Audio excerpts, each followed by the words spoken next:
If I have $100 a year ago, it's only worth $97 the next year because inflation is about 3% each year. And so the reason I say that is by putting your money in a shoebox, if you got $100, guess what? By not investing, it's losing its purchasing power due to inflation. So therefore, you got to invest at a bare minimum to outpace inflation. We don't stop. All right. I said we don't stop. We don't stop. Outside, inside, we don't stop. Global, worldwide, we don't stop. From the bottom to the top, we don't stop. From the burbs to the block, we don't stop. Outside, inside, we don't stop. Global, worldwide, we don't stop. From the bottom to the top, we don't stop. From the burbs to the block, we don't stop.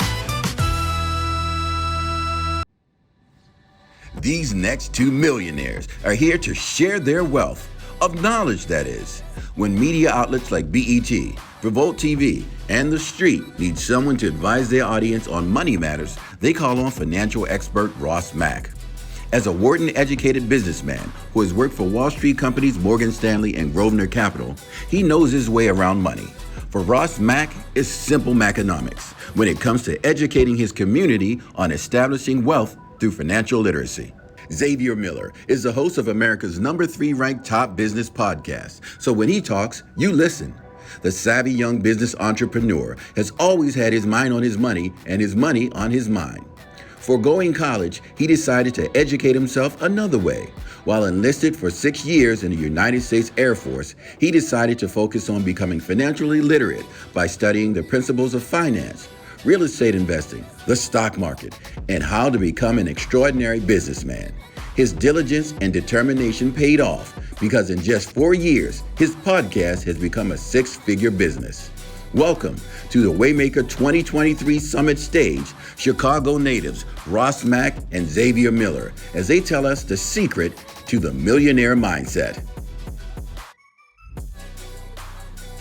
Once again, making the money, trying to show that I'm making money, right? Like when you first start making money, is it a necessity to go buy that new car or that new watch, right? Because now in our society, because we didn't grow up with it, we have to prove to our peers that we got it, right? You know, they say people spend money to try to impress people that we don't like, right? We spending money that we don't have to impress people we don't even like, right? And so once we get past that, I think, you know, you can really get towards the road of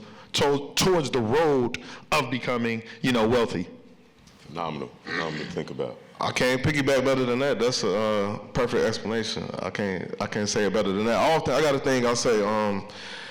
It's 3 stages of when you're making money. It's 3 stages generally that most people go through. I know it's 3 stages that I experienced. The first stage, once you start making good money, you want everybody to know, and that's especially when you come from environments where you didn't come up with bread. Is like the first time having a bag. It's like everybody gotta know I got the bag now. But after a while of having that, you go to stage 2, and that's stage where you don't really care if people know. It's like if people know I got money, it don't matter if they think I'm broke, I don't care. And then the final stage is you don't want people to know you got money. And that's the stage. That's the stage you're trying to get to. That's the stage where you keep your money. Because people don't know you got a bag, so they're not asking. And then you're not going out spending unnecessarily trying to show people that you got it. So I like to say people, and it's hard for people to do this because, like I said, when you don't have it, you want everybody to know you got it. But generally speaking, this is why I preach about Millionaire Mindset so much, because I want people to skip that first stage and just go straight to stage 3. But I know it's not easy to do, especially if you're young and you get in the bag. But I like to call that the 3 stages of money. But I feel like personally I'm at stage 2 right now. I really don't care if people think I'm broke. If they think I got money, I don't really care. But I know the long-term goal is I don't want people to know anything, because that's how you keep it. I love that. I love that honesty too. But let's keep it all the way real too, because those stages are actually, we know people in various things, we've seen it. But then there's a step between 1 and 2 where you can procure more clients if you show that you have money or you show that you're somebody. So how do you balance this idea of dressing for the job you want, not the one you have, of attracting certain clients or certain social circles without being that step 1 person that's just flossing arbitrarily? I love that question, right? That's a good question. And the reason is we got to understand where you are, right? And let's understand us as a community, right? 60% of Americans live paycheck to paycheck. Over half of the people in this world, I'm not even gonna say black people, half of the people in the United States don't have $1,000 saved up. And so once you start understanding, you know, where we are as a society, it should make it a little easier for you to say, okay, how do I now not live beyond my means? Because that's what it boils down to, right? Where you find, and literally in New York, they did a study where they were saying people that make $250,000, like 40% of them still living paycheck to paycheck. So it's never a function of, you know, oh, I got to make more money so I don't live paycheck to paycheck. It's just a function of I'm spending money that I don't have to try to impress the people that I don't like. Right. And so once you start thinking about that, like how do we rectify that? Everything starts with the budget, right? And for me, and I love that. It's like, you know, should I look rich to try to get money? But I think it's a fine line. Yes. Right? It's a fine line where you don't got to spend $1,000 on some shoes. Right. Right? You can spend $100 on some nice shoes. But I think that at the end of the day, when you're on your road, if you want to try to dress nice, maybe you don't need to dine out as much. Maybe you need to cook more, but like at the end of the day, I think everything starts with a budget, right? You got the ability, and budgeting, and it's literally the least sexy thing in the world, but I think everybody needs to know where that money's going and coming so that you can have a better photographic picture of how much money you can afford to spend on a monthly basis, right? Nothing wrong with going to the club popping bottles if that's in your budget. If you say, you know what, I know I could pop bottles once a month and I'm about to do this to do X, Y, Z, if it's to try to appeal a certain way, but everything you can do within your budget, where everything's in reach if you can allocate for it. I know them $100 shoes gonna hurt your feet. That's all I and don't think you look like Lorenz Tate. I just wanted to tell you that. Hey, fun fact, man, all Italian shoes that cost $1,000 really hurt your feet. The cheapest shoes actually, it's a level of cheap, but it's a middle point. It's a middle point for sure. It's a middle point. Louboutins are how you would corn. Yeah, I just want to tell you what the audience is saying. That's what, because they, you know, my feet hurt right now, so I throw that out there at you. You bring up a good point about this budget situation, though. Because you're not saying don't do it, it's what proportion of, and then I found that different seasons of your life, you build foundation, and you might have a season where this is my wardrobe building season, I ain't going out as much. Talk about budgeting. What are some keys to developing a good budget, and how can we make it as unsexy and as boring as it is, how can we make it, how can we systemize it so that it's something that we're getting used to doing every month? What should we do? It's very simple. 50-30. How many of y'all seen my Netflix documentary, Get Smart with Money? Shout out to y'all. I appreciate that, man. Go. Some of y'all that didn't, man, this what y'all doing the weekend. Call that one shorty that you trying to get, you know what I'm saying? Let them know, oh, yeah, I know Ross, man. Let's go watch Ross movie. You'll close, fellas. You'll close. But in all seriousness, and I say that because I'm talking to a millionaire who ain't never thought about budgeting. And I say it, if you can't manage $1,000, you can't manage $100,000 or $1 million. It's no different. And the way you approach the average budget should be a 50-30-20 rule. And what that is taking your after-take-home tax money. So after taxes is taken out, whatever you're making on a monthly basis, 50% of that should be going towards your necessities. Think your rent, mortgage, car note, grocery bills, insurance, light bill, utilities, etc., right? Things that you need your four walls to truly survive, right? Next thing is 30% of that should go towards your wants. Once again, these are things you want to do. If you want to pop bottles, if you want to hit your loud man. That's the kicking budget, okay. If you want better wardrobe, 30% of that should go towards that. And 20% of that should be going towards saving, paying down debt, and investing, right? Once you knock out the getting out of debt, saved up, a good emergency fund, Now we're investing, but 50-30-20 is a great rule. I love that. Do you follow a similar practice? Yes, especially now, like you said, if you can't budget with $1,000, like people think I just need more money, but it's like you're gonna have the same problems if you don't fix your mentality around it and the budget around it. You're gonna have the exact same problems and still live paycheck to paycheck. But I think this is a great conversation because a lot of people, when we talk about budgeting and wardrobe and appearance, people think like it's one or the other. like I'm gonna have to stack all my money, but I might have to look bummy, or I'm about to spend all my money. So I had a billionaire on my podcast, and he told me something that it really stuck with me. He said, and this is why attire is so important. He said you have to earn the right to dress how you want to dress. And I think that go over a lot of people's head, but because when I tell people like the importance of dressing nice, they always say something like, well, it's this billionaire, he got on joggers. I'm like, dude, he a billionaire. You broke.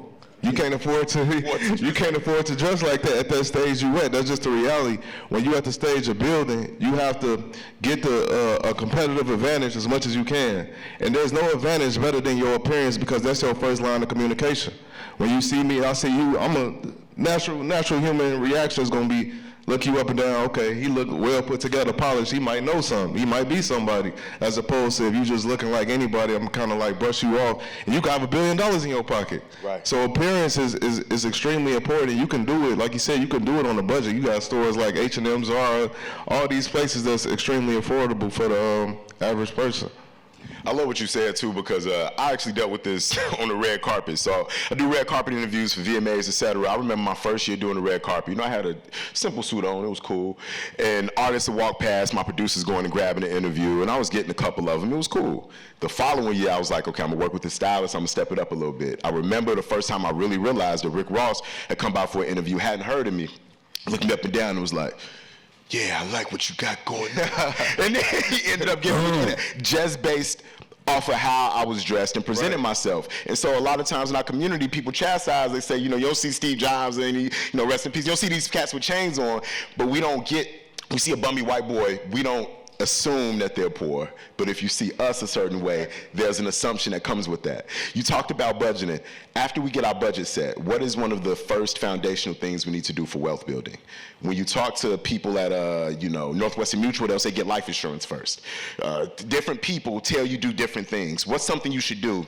Okay, I got my budget, you know, I'm 50, 30, 20, all my things, ducks in a row. I need this 20%, where should I invest? Is it money markets, is it CDs? Is it life insurance? What are some things that we should think about when we start to look at that next step? Go ahead. I love that question, because there's no true right answer, however it is. Let me say that again. It's no right answer, but it's definitely a right answer. So first things first, right? We're trying to get out of survival mode, right? And here's the thing.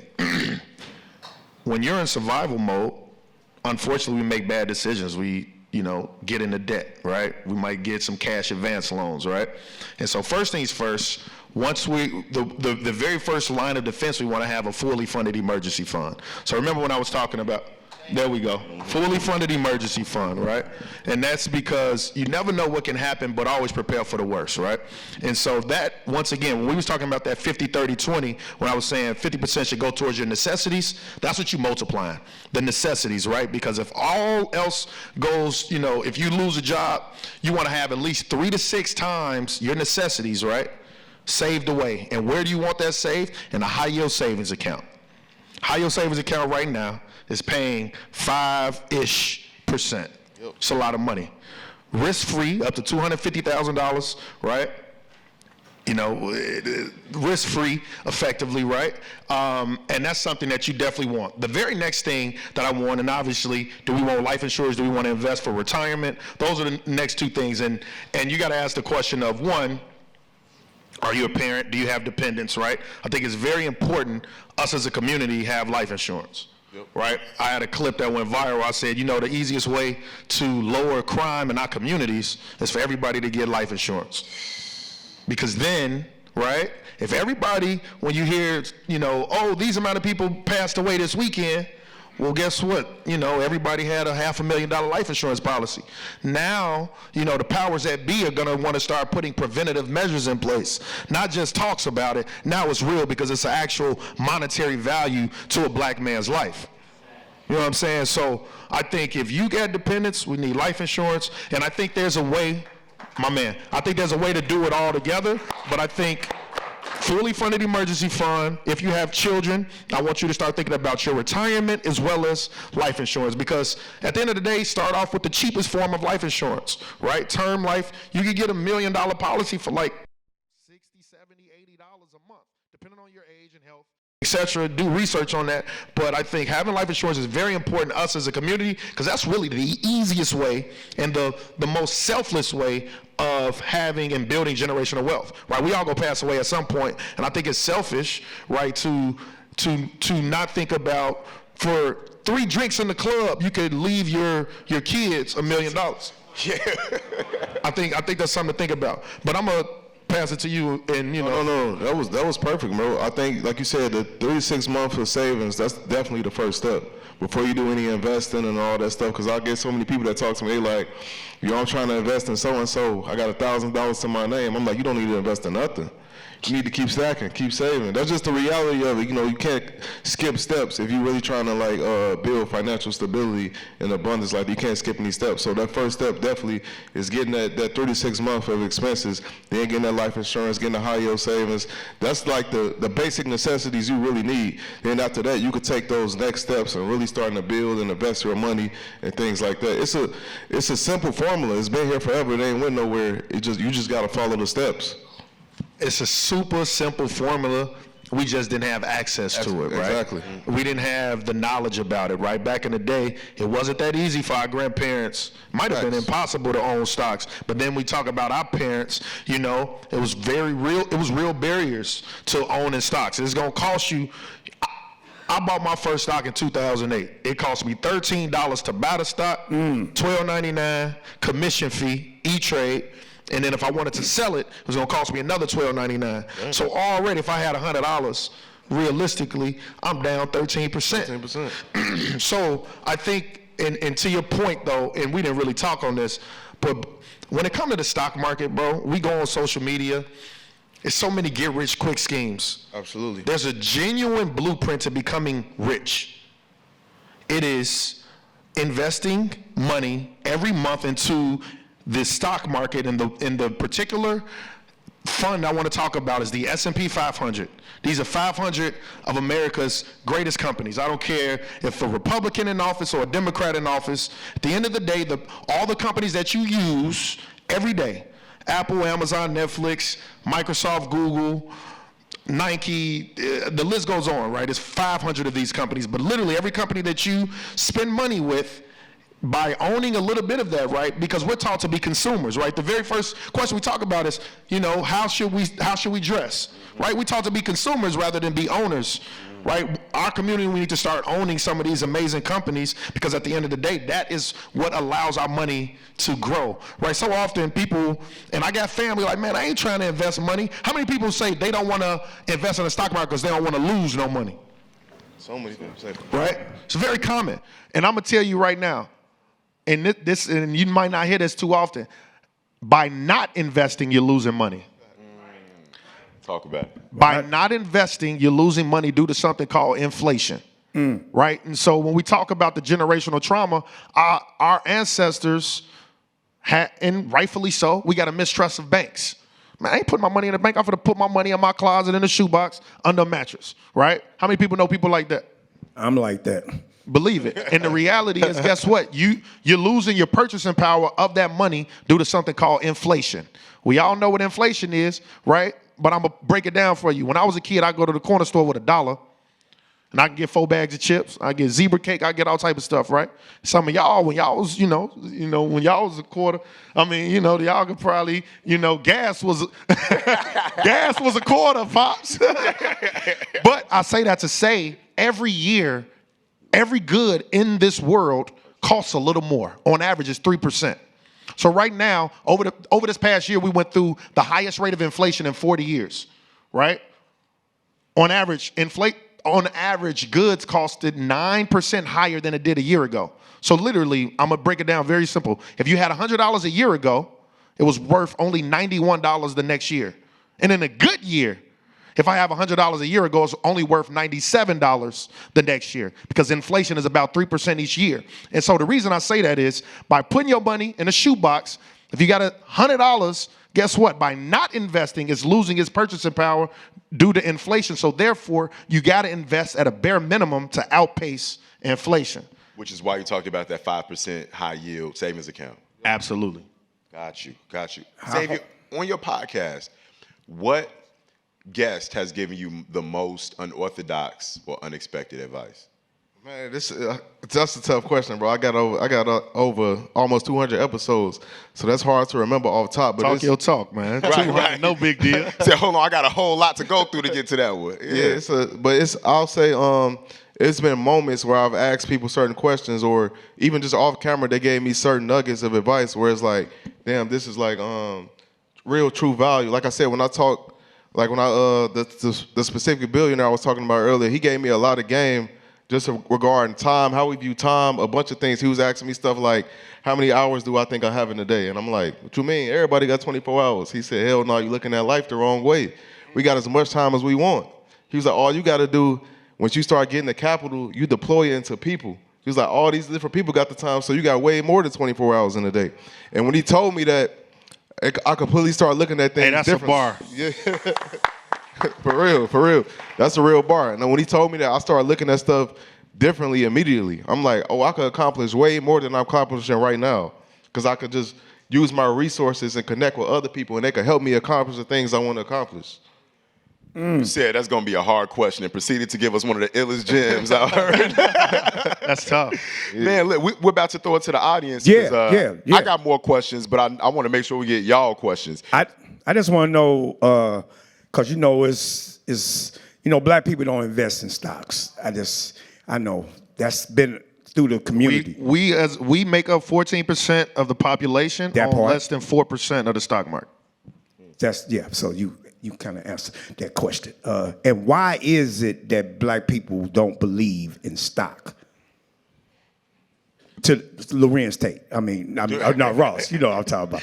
Hey, you funny, gang. Yeah, I know that. Yeah, thank you. Yes. You say that's what I do for a living. No, it boils down to generational trauma, right? Like, here's the reality, right? When we started getting money and we put it in certain communities, right? Whether we're talking about Tulsa, Oklahoma, whether we're talking about the Freeman's Bank. Freeman's Bank, black people put their money in the bank. White people was in charge. They made some very bad investments. And the reality was we lost all our money. And so I say that to say generational trauma is the fact that most people I got to see my money. It's hard to believe something you can't see. And the reality is, inflation is a silent killer, but you can't see that either. And so you're fighting against, police brutality, this, that, and inflation, right? The cost of living is the reason we got to keep moving further south and further west, because rent is higher, right? The average rent in New York, like 4 racks right now. And so I think that, once we understand that investing in the stock market is, very easy, because all you're doing is owning, right? Like, owning a stock means you're now an owner of that company, right? Everybody right now in this row got an iPhone.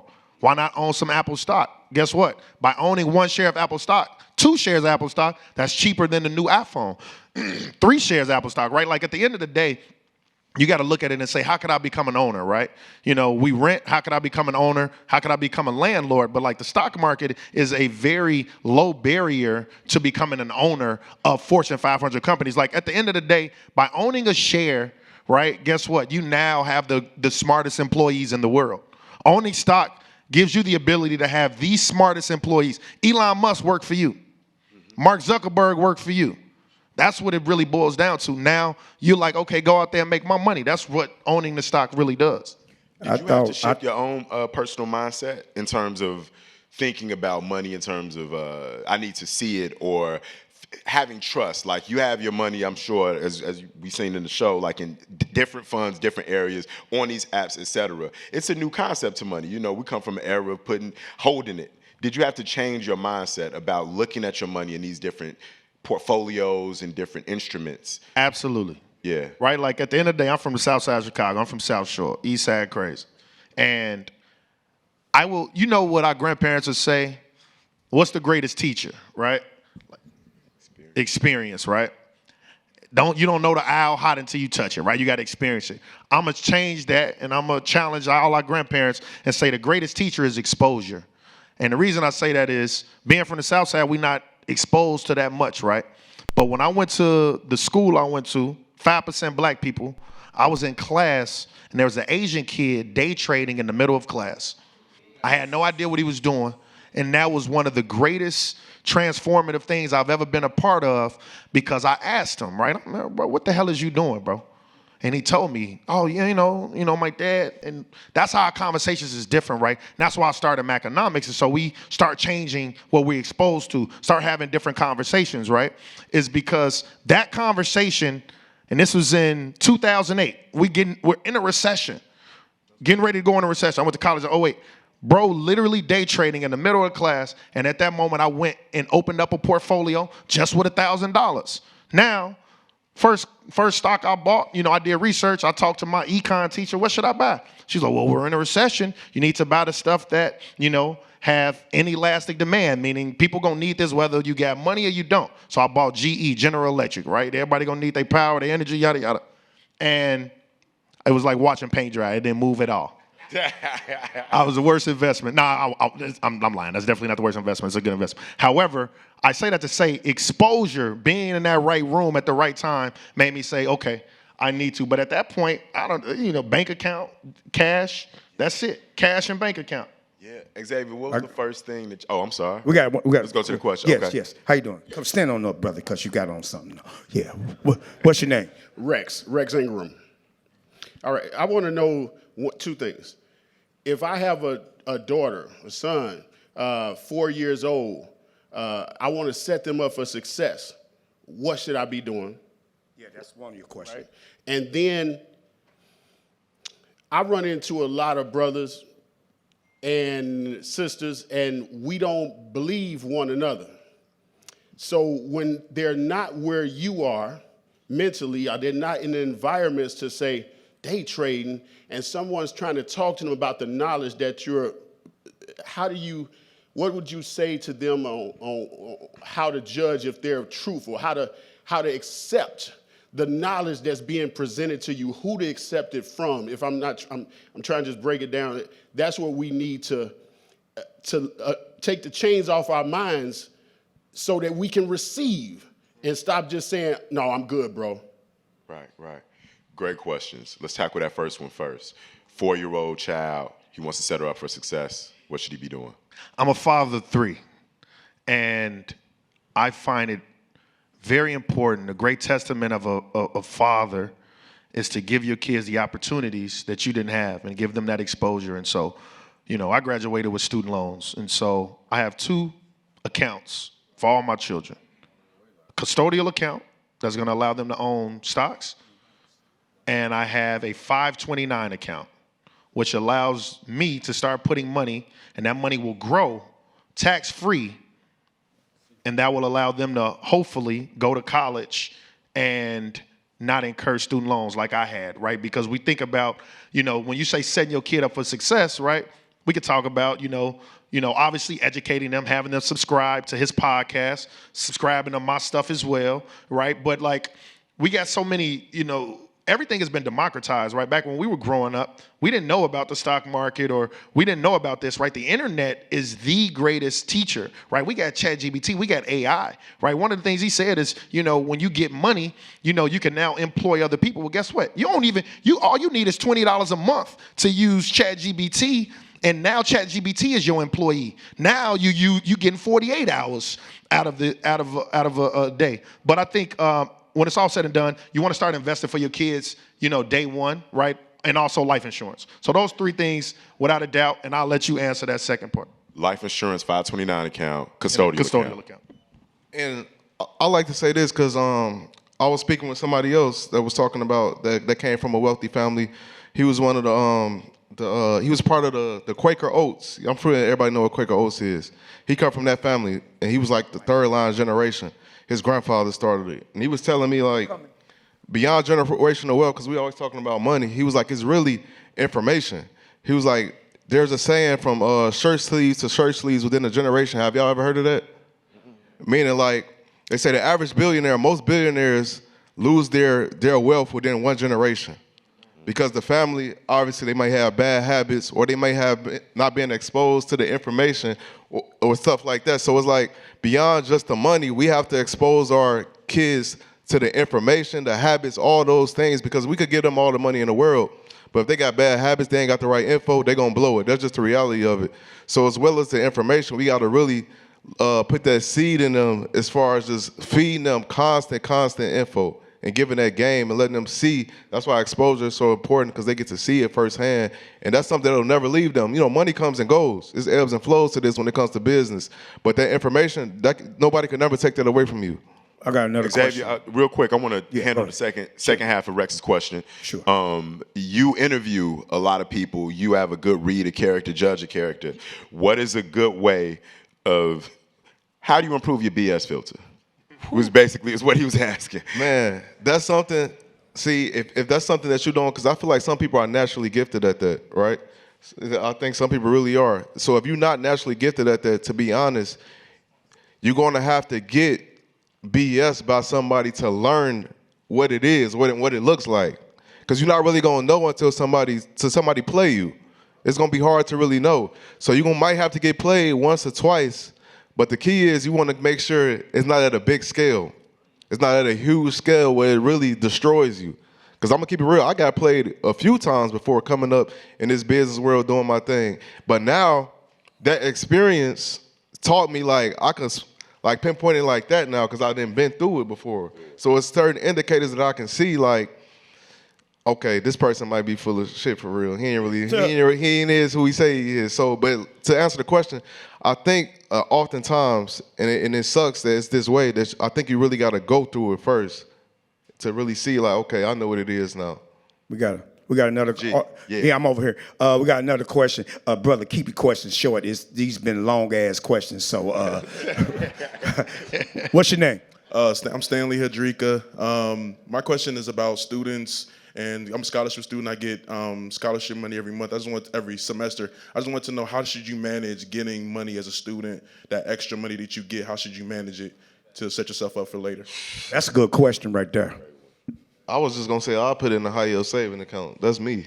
It depends on how much it is and what your expenses are and all that stuff. But if it's extra money that you don't need, you can invest it. But if it's stuff that if your expenses is kind of high, I would just put it in a high yield savings account. Yeah, right. If you're getting money, and you don't have any overhead, you don't have any expenses, I would, once again, emergency fund, high yield, and then after that, the remaining of it, I would start putting it in the S&P 500, ticker VOO. S&P 500, 500 America's best companies. And I didn't say this earlier, and I'm sorry. The average return of the S&P 500 is 10%. We talked about inflation being 3%. The average return on the S&P 500 is around 10%. So put $100 in there. Next year, it's 110 on average, right? If you look at it over the course of 30 years, and you look pretty young, meaning that in 30 years, right, you continue. The way we get rich is discipline and consistency, right? We don't gotta go to the finest schools, right? And we were talking about the blueprint is discipline, consistency, putting several $100s in the S&P 500 every month, and you'll look up, and in 30 years you have over $1 million. This is a fact. This is a fact. That's big. I got another question. What's up? Tell me, what's your name? Reginald Maynard from Luster Products. First and foremost, exposure is exactly what Ross talked about. I've had the pleasure of working for this young man right here, Jory Luster, for 35 years. I run the international division. We're in 70 countries as a 6-decade company with Luster Products. My question really is to all three of you. How do we expand our influence, our knowledge, our technology, and our ability to make and save and use money to the diaspora? And you, my brother from Ghana, I'm getting ready to do some serious programs there, see? Yes, sir. So I just want to know, how do we start dealing with the diaspora in a very positive, no anti-Caribbean, no anti-African, no anti-West Sides? Well, first of all, we got to get West Side, South Side together. But that's another story.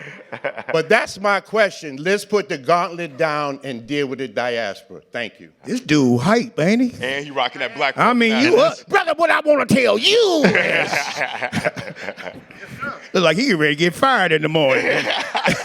This is my brother. I work for this brother right here. It's from the heart. Yeah. He didn't even need the mic. go, Brothers, man. let me tell you something. Okay, I'll take it first. Yeah, go ahead. Exposure so that we make sure we change what we think about Africa. You know, growing up, we saw the kids with flies around them and poverty, and we didn't know that Africa was a source of wealth until we started seeing media that celebrated us, whether it was a fictional place like Wakanda or whether it was a whole bunch of celebrities going to Ghana for the year of return. So what I started doing back in 2016 when I was with WVON, to organize group tours to Africa, 20 people, and broke down the package deal. This is how much you got to put in. We had monthly plans where you could pay toward, $300 toward the ticket every month, and eventually toward the end of the year, or however much the math goes out to. I want Ross checking my math, your numbers guy. But it was like $1,900 for the trip for 10 days. Where all things were included. We took you to the slave castles. We talked about, I feel like what we know about each other across the diaspora is like a bad game of telephone. It's been either told to us through white people through slavery or through Europeans on the soil through colonization. So how to get the diaspora on the same page is first unveiling those lies, and that's just taking people to the soil. And now through African music, Afro beats, all of this stuff, we've seen the music videos. We're like, hold on, Burna Boy look kind of lit. There must be wealth over there. I want to be like that. It's cool to be African. It's cool to be named Domiti. It's cool to be. So my thing is media. That's my thing. And if I'm able and I could take as many people with me on the soil, in person to go. So I've been doing those trips since 2016, taking 100 people over the past few years. And so that's my little piece. And I think the other thing is just making sure that whatever our sphere of influence is, if we just a drop in the puddle, eventually it becomes a lake. So not biting off more than I can chew and beat myself up because I want to have the biggest platform. Nah, if I got 20 people that those 20 lives have changed, and they're going to change 20 other lives. And if I talk about this on this platform, it's going to reverberate. And so that's what my angle is. And if you have the means, I would do something similar. You from Ghana? Yes, sir. Man, where Michael Blackson from? Yeah, that's what I thought. But he put a little bit more on his accent than you. You motherfucker! I don't believe it. Yeah, I'm at work, bro. I'm trying to, for this one. Yeah. Okay, there it is. Yeah. You changed up like Idris Elba on me right there. No, but I want y'all to, I was more long-winded than I intended to be, but I want y'all to tackle that question as well. I'm going to just say it like this. The richest continent in this world is Africa. The richest continent in this world is Africa. The most resources, the soil, everything, right? And that is why every other country tried to go over there, rape, pillage, and steal all the resources, right? And we are from that, and so I think at the end of the day, right, I think we're in a world where, being of African descent is more acceptable corporately, as a figment of what beauty is, right? As a standard of what beauty is. And so I think us as a collective, we are just coming into agreement of like, yo, it's dope to be black. It's dope to come from Africa. And us as a culture, right? We run the culture. And so now it's more, what's important is I think we all come to an agreement, right? That we're great as a standard of what beauty and what cool is and what the culture is, but we now got to monetize it and own it. That's it, right?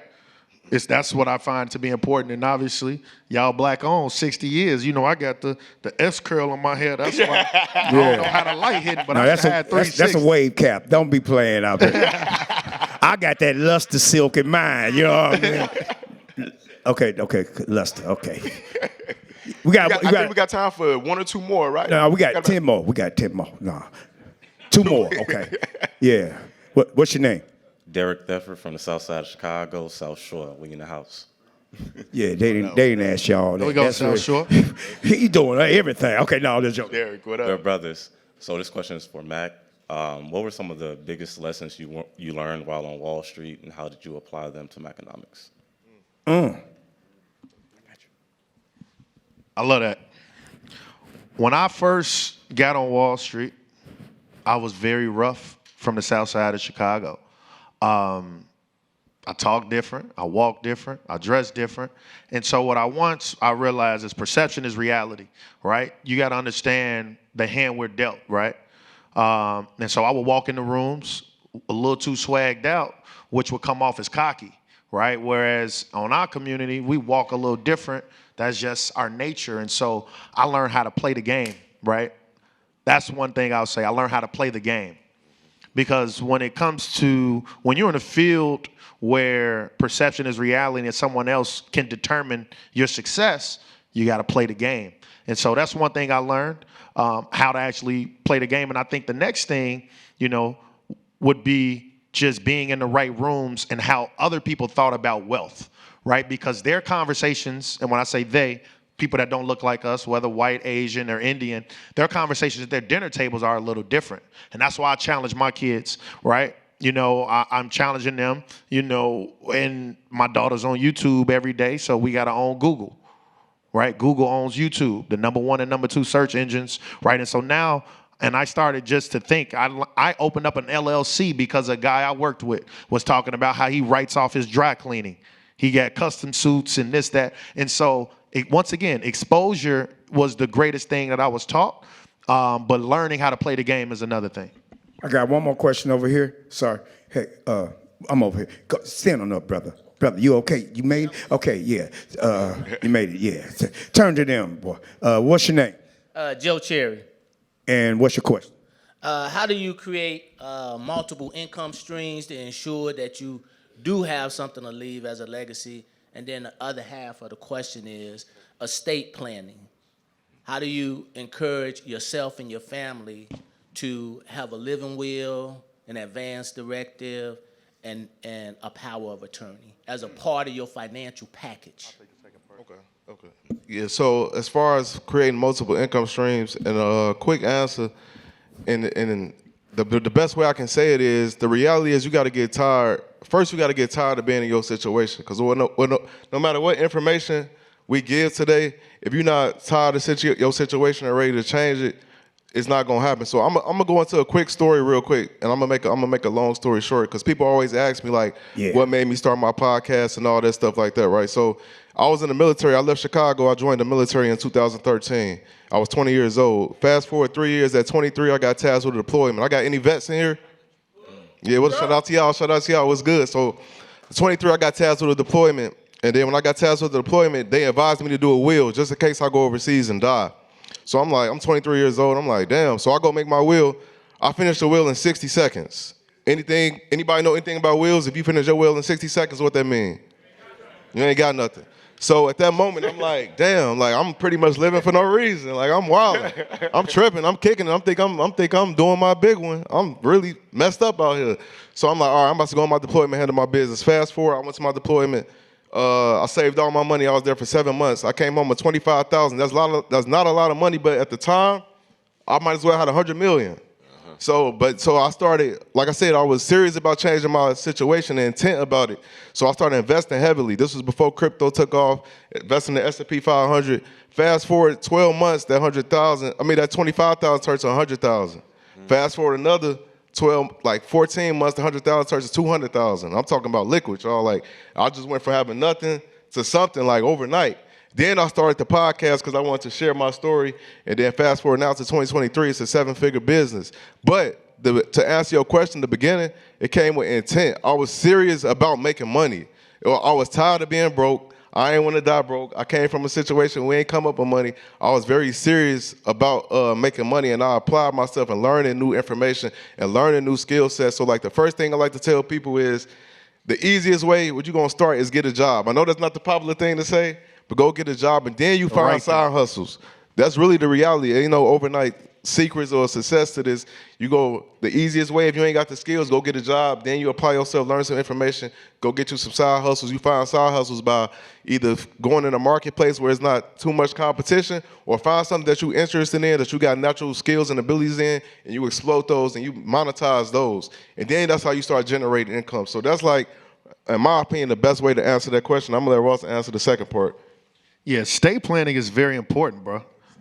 Okay. The reason that, we all saw Black Panther, Chadwick Boseman passed away with no will, no estate planning.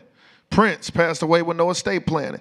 And at the end of the day, what estate planning is just going to give direction on what you want when you pass away. And I find it to be very important. Everybody should just Google trust and wills. And, from there, I think, making sure, because here's the reality. If you die without a will, the government is getting a decent amount of your money because they got to guess, right, through probate. They got to guess what which son or daughter did you like the most type stuff, right? And then a lot of your money gets tied up into that. So I find that to be very important. Can we give a big round of applause to Ross, Mack, and Xavier, please? Man. Oh, my God.